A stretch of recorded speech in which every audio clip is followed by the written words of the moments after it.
Welcome back to The Complete History of Coffee, Episode 13, The Civil War Was Won on Coffee. Grab your favorite caffeinated beverage and let's get started.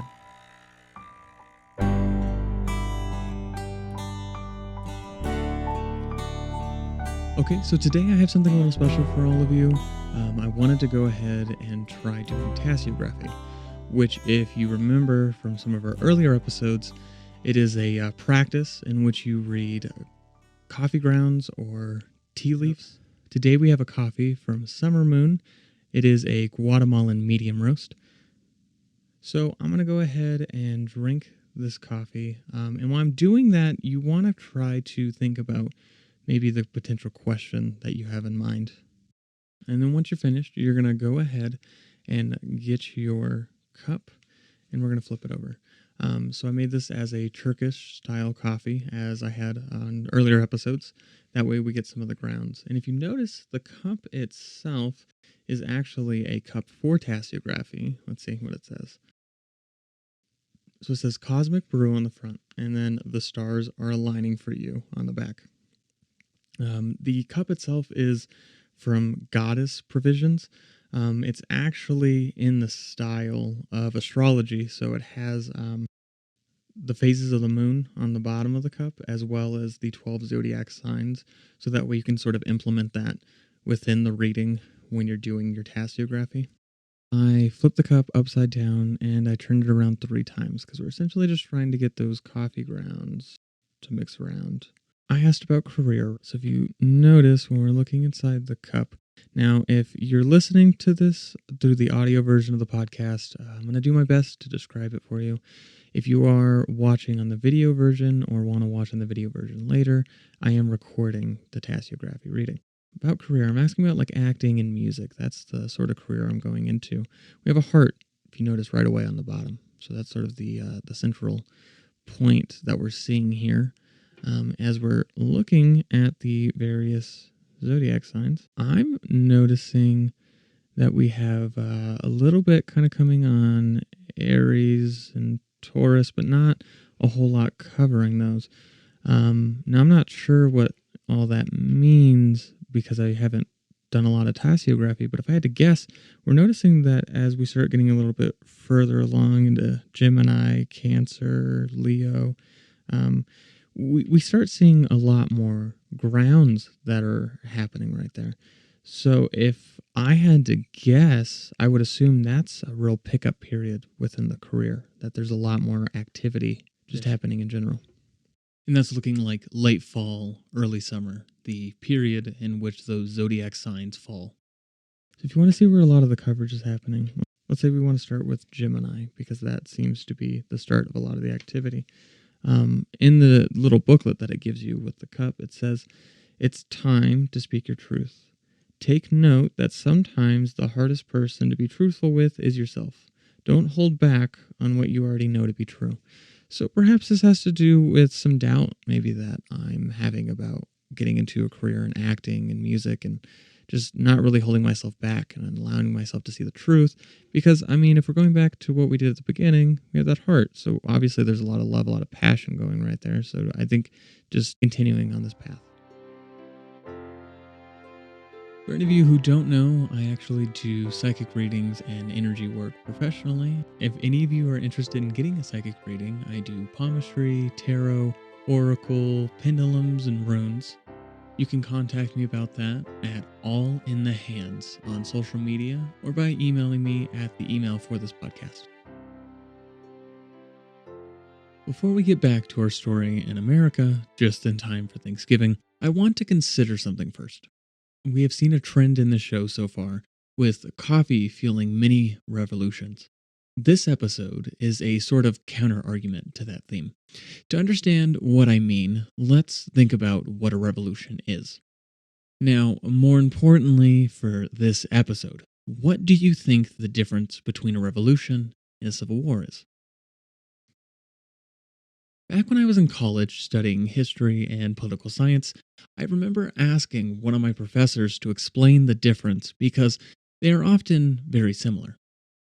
The conclusion we came to, and one I have found often to be the case, is revolutions are typically won and civil wars are often lost.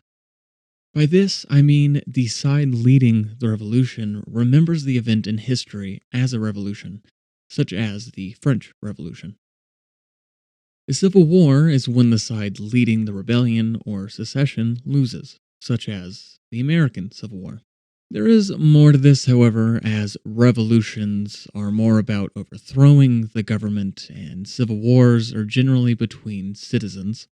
And there is gray room, such as the English Civil Wars, which was successful in removing the king, or the Arab Spring, referred to by some as the Arab Spring Revolution, having mixed results, some of which included counter-revolution and was overall not a very effective example of revolutions. One thing we've seen in this podcast is coffee's place in helping to aid revolutions, but today we will find coffee helping to prevent a rebellion. I assume many of us wake up in the morning in our warm, cozy beds and get up to have our morning cup of coffee. Or perhaps you get ready, and even though you don't have time before work, you go through a drive-thru somewhere for a latte. Now imagine with me, if you will, you wake up one morning to the sound of gunfire and explosions. You hear a call to arms and quickly get out of your cot and make your way out of the barracks to smoke and fire. It's still dark outside. It's barely 4:30 in the morning in South Carolina. Today, your routine has changed. There will be no cup of coffee this morning. You fight long and hard to defend yourself from this surprise attack which has come from other Americans. After 34 hours of holding out, you're forced to surrender. This was the start of the American Civil War. But let's rewind for a second. As you may remember, coffee was not initially popular in the United States, as alcohol, tea, and chocolate were popular competitors. However, around the beginning of the 19th century, coffee culture began to increase in popularity. French coffee culture became a more mainstream trend in America right around the time of the War of 1812, which saw a temporary loss to access of coffee, tea, and other French luxuries. This resulted in America switching over to Brazil for its coffee. As Brazil was growing into the largest coffee producer, the United States was becoming the largest coffee consumer. It was Brazil's ability to expand coffee production, keeping it at low cost, which allowed the U.S. to grow its coffee consumption. Keep in mind, from 1800 to 1900, the population of the U.S. grew from 5.5 million to 76.1 million. During the mid-19th century, major urban centers arose, bringing a need for coffee with them. American coffee consumption grew from 3 pounds per capita a year in 1830 to 8 pounds in 1859. Unlike in France, coffee houses were less mainstream. Instead, Americans typically consumed coffee at home. Coffee became seen as helping to aid westward expansion. Native Americans similarly adopted to coffee culture, with the Sioux tribe calling it Kusuta Sapa, or black medicine. Further, Native Americans raided several wagon trains for supplies, including coffee, and would exchange items such as buffalo robe with white traders for a cup of coffee. Beans were often roasted at home in a pan over a stove, although wealthier housewives used home roasters which were churned by hand or by steam. Home grinders became slowly more common over the 20th century, but many still used a mortar and pestle. The first innovation in the coffee pot was a sort of percolator called the Old Dominion Coffee Pot from 1859. This product suggested brewing the night before and then reboiling it the morning before breakfast. Needless to say, this suggested coffee brewing resulted in very bitter coffee with a thin body, and became a sort of staple for American coffee for a period of time. Coffee buying as we know it today began in the United States in the 1840s, with wholesale coffee roasting businesses supplying stores with pre-roasted beans, which could be sold at weight. In the urban areas, the U.S. saw the first commercial coffee roaster in New York, brought over from England by James Wilde in 1833. In the 1840s, James W. Carter invented the pull-out roaster, allowing for easier and quicker roasting of large batches of coffee. The design featured spinning perforated cylinders which dumped out freshly roasted coffee beans onto trays, releasing smoke, which workers were forced to breathe in as they used shovels to turn the coffee beans around on the trays. Mark Pendergast in Uncommon Grounds compared the work conditions to, quote, the lower range of Dante's Inferno amidst smoke, stress, and burned beans, end quote. Roasting coffee grew to such a large extent that by the mid-1840s, New York City alone could roast as much coffee as was consumed in all of England. Roasters would determine when coffee was ready based off of the color of the smoke coming out of the roaster. They then put the coffee onto trays to be cooled by stirring it by hand, or they unloaded the coffee straight onto the floor and sprinkled it with water.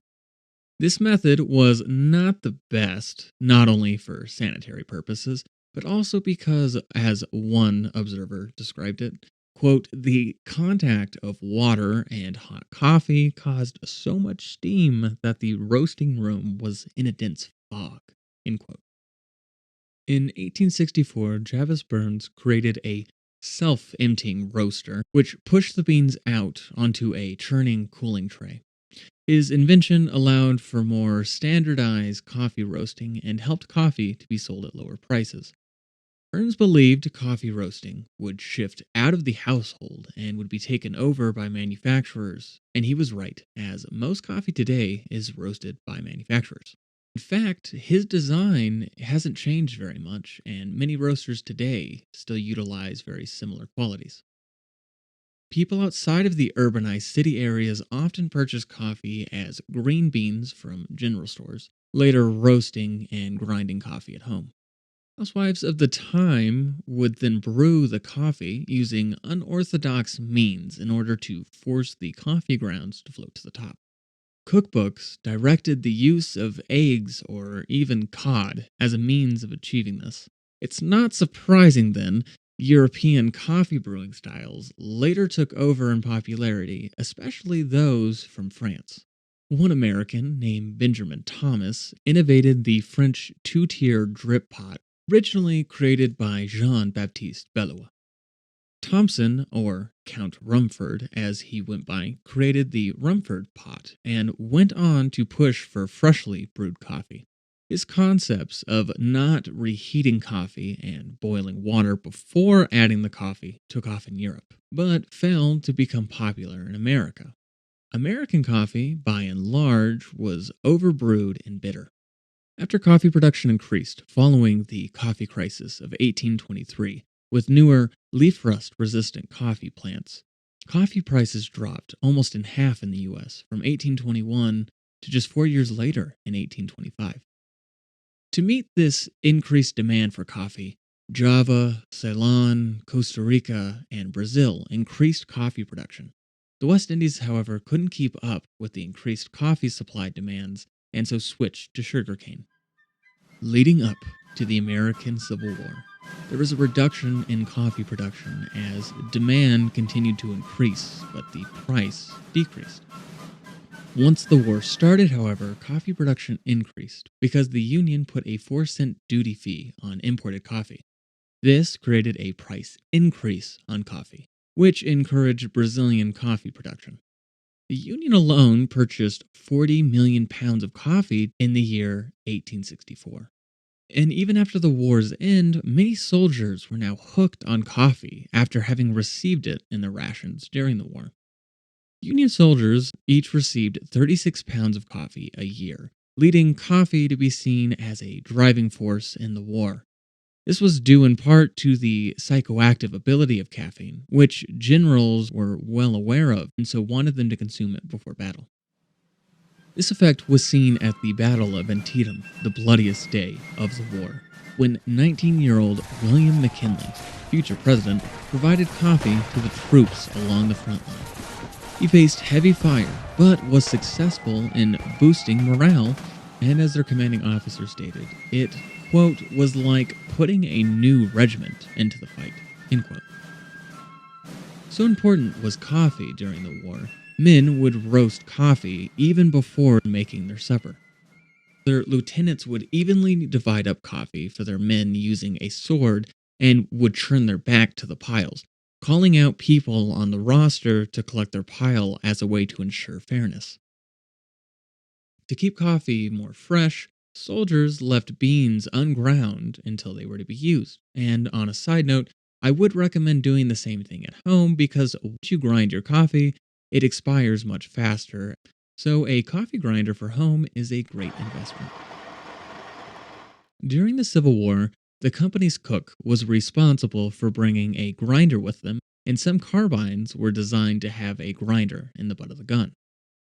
The importance of the drink can be seen in the use of the word coffee, as it appeared in soldiers' diaries more than other words like bullet, rifle, or cannon. To some soldiers, coffee drinking became a competition of who drank the most a day, while to others, it was a way to soften up hardtack or mix crumbled biscuits with. John Billings wrote a memoir following the war, Hardtack and Coffee, in which he described the necessity for dipping hardtack in your coffee because it killed weevils that got into it. Confederate states, by contrast, lacked the means and finances to purchase coffee, so Confederate troops were supplied with substitutes like wheat, beans, acorns, and chicory. Coffee became a luxury in the South. It was sold for $5 a pound in Virginia during the war, and while that might not sound too expensive today, that number would be equivalent to around $150 for a pound of coffee. Coffee was so valuable in the South, it was even used in place of diamonds by one jeweler in Atlanta. It was at this point we start to see the beginning of coffee brands we may recognize, such as Folgers. During the war in 1862, the paper bag was invented for peanuts, but was quickly used to package all sorts of items. It was an entrepreneur named John Arbuckle and his brother Charles who opened the Arbuckle Brothers Company in 1871. John Arbuckle, who co-owned McDonald and Arbuckle, was the first to utilize Burns' roaster and the paper bag to sell pre-roasted pounds of coffee. Some made fun of him for selling coffee in peanut bags, but his idea gained massive popularity, so much so that he eventually purchased an automated packaging machine to keep up with the high demand. Arbuckle used a glaze made out of eggs and sugar on his coffee to help keep it fresh for longer. He would go on to create the coffee brand Ariosa, which competed with other brands like Dilworth Brothers by slandering their name, using a woodcut illustration of their barrels depicting various bugs and filth in their barrels. On a side note, coffee today actually allows for a certain percentage of bugs in coffee. But before we get too grossed out about coffee, let's continue. Before the war, New Orleans was the main center for coffee importing for the United States, as we will see next episode on the history of chicory. However, New York overtook New Orleans during the war as the Union moved to blockade the main port of the South, making New York the main coffee importing center. As a result, Arbuckle moved his operation to New York, later opening branches in Kansas City and Chicago, making the Arbuckle Brothers and Ariosa large household names across the U.S. In the 1880s, Arbuckle owned his own shipping fleet and barrel factory, opening up green coffee exporting offices in Mexico and all three of the major Brazilian ports. The Arbuckle brothers became multimillionaires in the coffee industry, even going on to dip their hands in the sugar industry. So massive was the Arbuckle coffee plant in Brooklyn, there was a dining room and even a hospital for its employees. Ariosa's popularity went beyond just urbanized cities, becoming the most popular coffee among cowboys out west.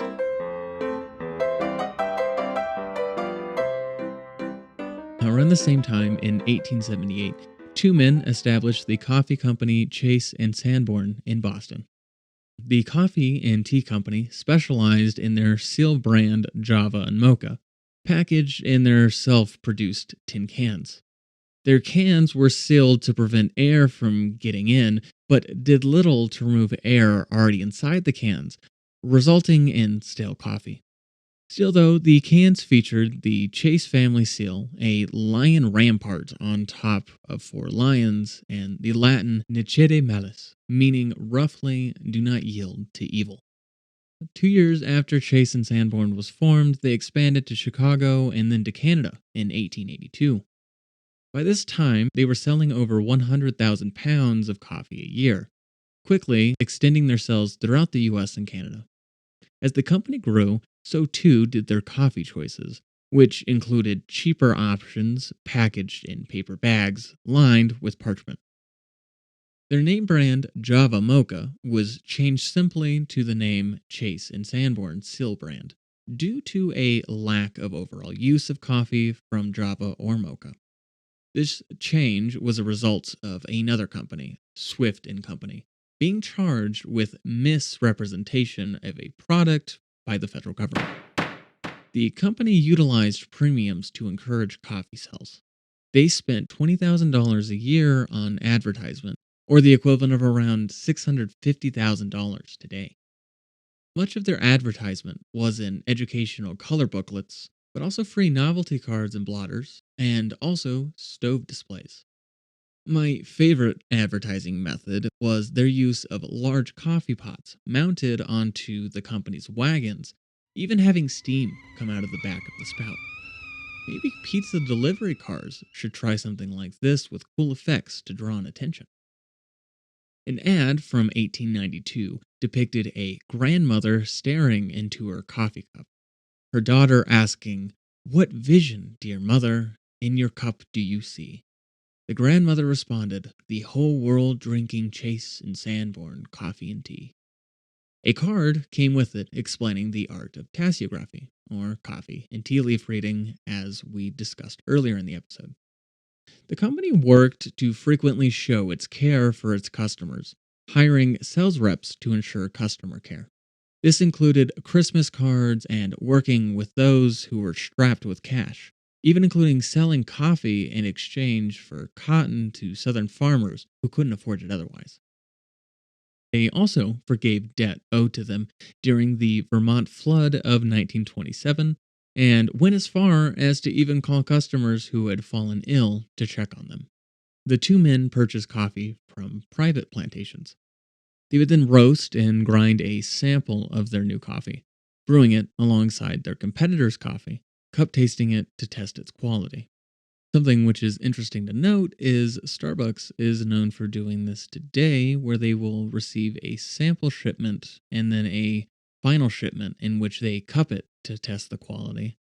And if you remember from a couple episodes ago, I tried a cupping in which you put the coffee into the cup and then pour your hot water into it, removing the top layer of coffee which forms a foam on the surface, which is referred to as breaking it, to then try smelling it and tasting it.